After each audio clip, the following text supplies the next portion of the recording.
Hola, ¿qué tal? Muy buenos días. Tengan ustedes un buen día. Mi nombre es Walter Ortiz Suárez. Pertenezco al CEA de Casillas, el programa de Ingeniería Industrial. En este momento vamos a hablar sobre una materia muy importante que tiene que ver con nuestra vida cotidiana, acerca de la legislación laboral. Vamos a explicar sobre la unidad 2 del capítulo 5 y 6.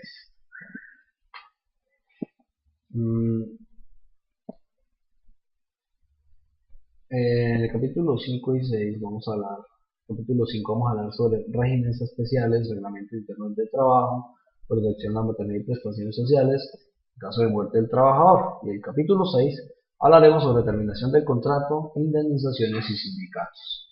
En el capítulo 5 vamos a hablar sobre servicios domésticos, que es pues prácticamente, veámoslo así, la forma de cómo le cancelan un sueldo a una persona que trabaja en nuestro hogar, es decir, las señoras de servicio. Estas señoras, pues, mínimo, el sueldo de ellos es el sueldo básico, el sueldo mínimo que está estipulado por la ley. Hay algo, pues, de aclarar, donde se puede pagar hasta un máximo, un 30% de su sueldo en especie, es decir, en alimentación y quizás en la estadía en el hogar.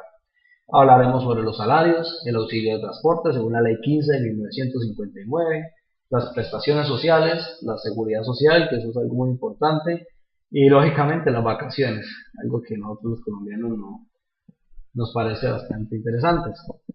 También vamos a hablar sobre las indemnizaciones por despido según la Constitución Política de la Ley del 1991, la forma de los contratos de trabajo, las prestaciones de una actividad, cuando usted ingresa a trabajar, cuánto es el periodo de prueba, no son ni 1 ni 2 ni 3 meses, hablamos de 15 días, las jornadas de trabajo, las horas extras, las cesantías, seguros sociales y algo muy importante que es acerca de los trabajadores menores de edad. Y esto sí es un tema muy importante para aquellos niños, más que todos esos muchachos que salen pues con ciertas características en caso digamos del deporte, que es una actividad, pero al igual si se puede ver es por la parte laboral, ya que como en muchos deportistas, por ejemplo Falcao, James, son personas que viven de eso, del deporte, que ya pasa a ser algo laboral. Vamos a hablar sobre los salarios. Según el salario mínimo para este año 2015, el artículo 145 de la Corte Constitucional definió que quedó en 644.350 pesos. Para una jornada ordinaria, 48 horas semanales, 8 horas diarias, según la Ley 50 de 1990, el artículo 20. 8 horas diarias, ¿oyó? Ya para eso, pues el salario mínimo día quedaría en 21.478, trabajando usted las 8 horitas. Y el salario mínimo hora ordinaria es de 2.684 pesos. Según la jornada ordinaria es desde las 6 de la mañana hasta las 10 de la noche. La Ley 789 del 2002 del artículo 25. El salario mínimo hora nocturna está en 3.624 pesos, que es una jornada nocturna entre 10 de la noche y 6 de la mañana. Ojo, hora ordinaria entre semana. Hablamos sobre el auxilio de transporte. Hay algo muy importante que es solamente se le debe cancelar a aquellas personas que ganan hasta 2 salarios mínimos legales vigentes, o sea, 1.288.000, que gane más de 1.288.000 según la ley, ya no lo cobija. Para estas personas el valor está por 74.000 mensuales, es decir, 2.466 pesos diarios para un transporte del Transmilenio. A ver si alcanza, ¿no? Hablamos también sobre las horas extras.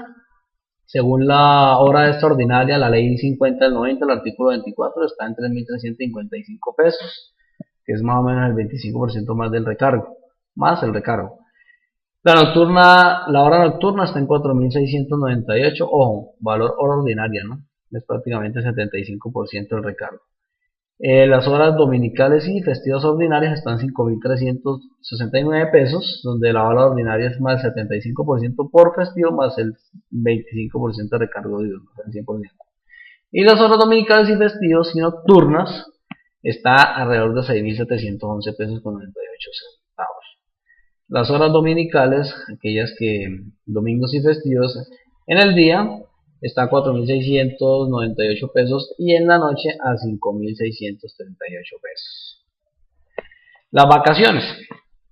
El periodo de descanso de vacaciones es una vez al año, o sea, tu contrato es anual, una vez al año tiene 15 días hábiles consecutivos de vacaciones remunerados por cada año de servicio, según el artículo 186 de la Corte Constitucional.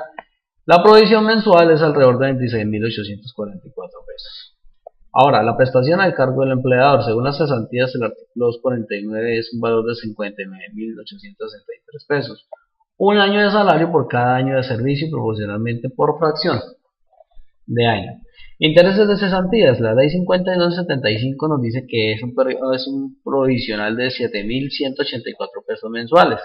Es decir, el 12% anual sobre el valor de la cesantía acumulada al 31 de diciembre de cada año. La prima de servicios del artículo 308, nos habla de un provisional mensual, un sueldo mensual de 59.863 pesos, es decir, un mes de salario pagadero por semestre calendario. Así, 15 días el último día de junio y 15 días en los primeros 20 días de diciembre cada año. Las dotaciones, algo muy importante. Según el artículo 7 de la ley 11 del 84, nos dice que nos deben dar un par de zapatos y un vestido de lavador entregados así. Ojo las fechas, 30 de abril, 31 de agosto y 20 de diciembre. Se entregan a quienes devengan, ojo, hasta 1.288.700, es decir, 2 salarios mínimos legales mensuales vigentes, con más de 3 meses de servicio. Menos de 3 meses de servicio, olvídese usted de su dotación. Las prestaciones, según el artículo 1122 del 2007, en la parte de salud, nos dice que es un salario mínimo de 580.500, para el empleador aporta pues 54.700 y el trabajador 25.800, estamos hablando de un 2,4%. Las pensiones igualmente, el artículo 7 de la ley 797, es un salario mínimo de 103.300 pesos, el empleador aporta 77.200 y el trabajador 25.800, es decir, el 12% empleado y el 4% el trabajador. O riesgos profesionales. El decreto 1772 del 94, según el artículo 13, estipula los riesgos según en 5 clases. Para un salario mínimo está el riesgo tipo 1 de 3.400 hasta un riesgo tipo 5 de 44.800. Es decir, el tipo 5 puede ser los transportadores. Son personas que están en alto riesgo, viven las 24 horas conduciendo y viajando por todo el país.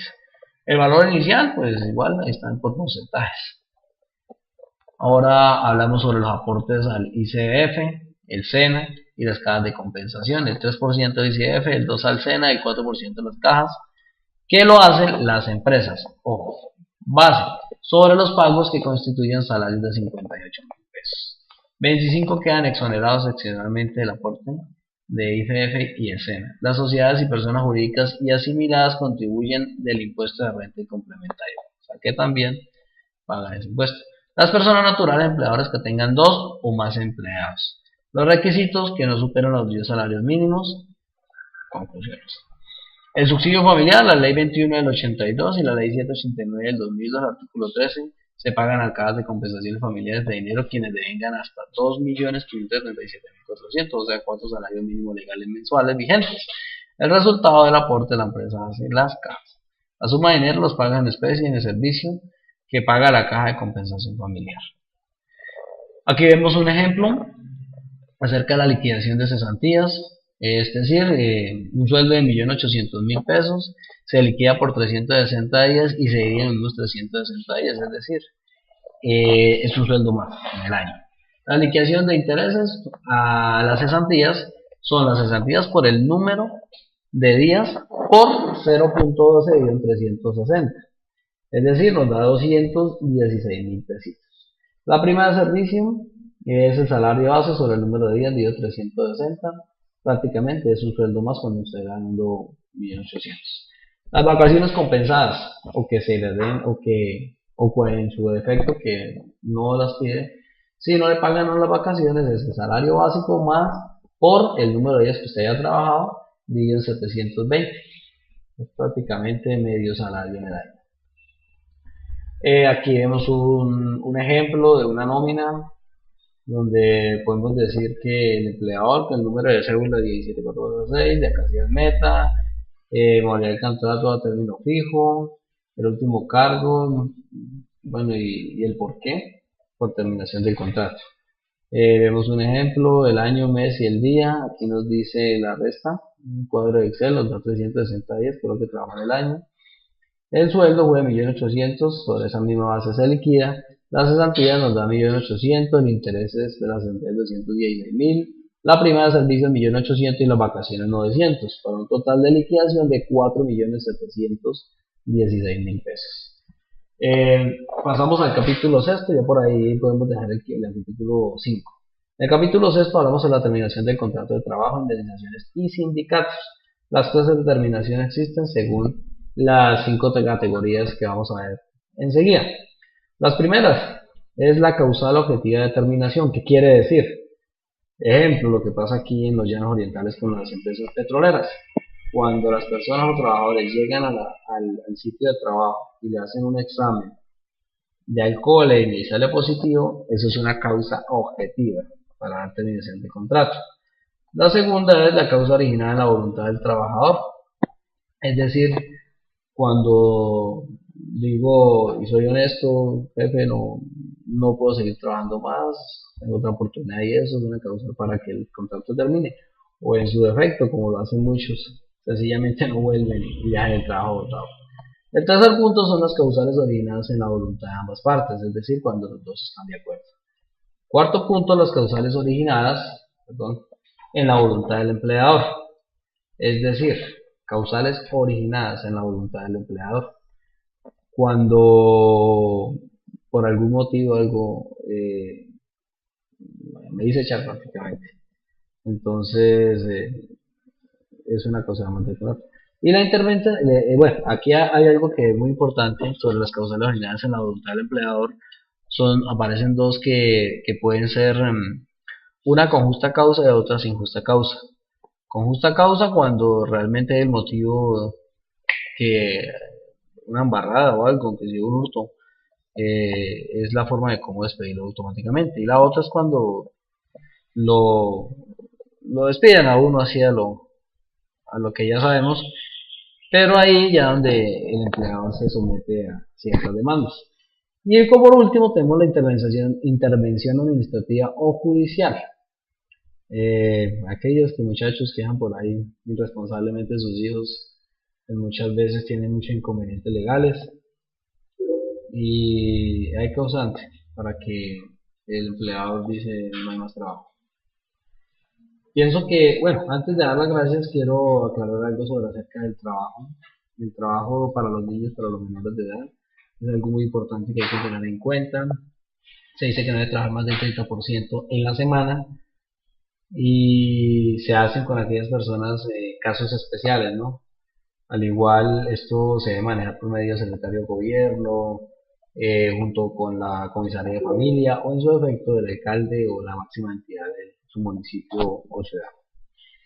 Creo que por hoy es todo. Muchísimas gracias y espero haber sido claro en mi exposición.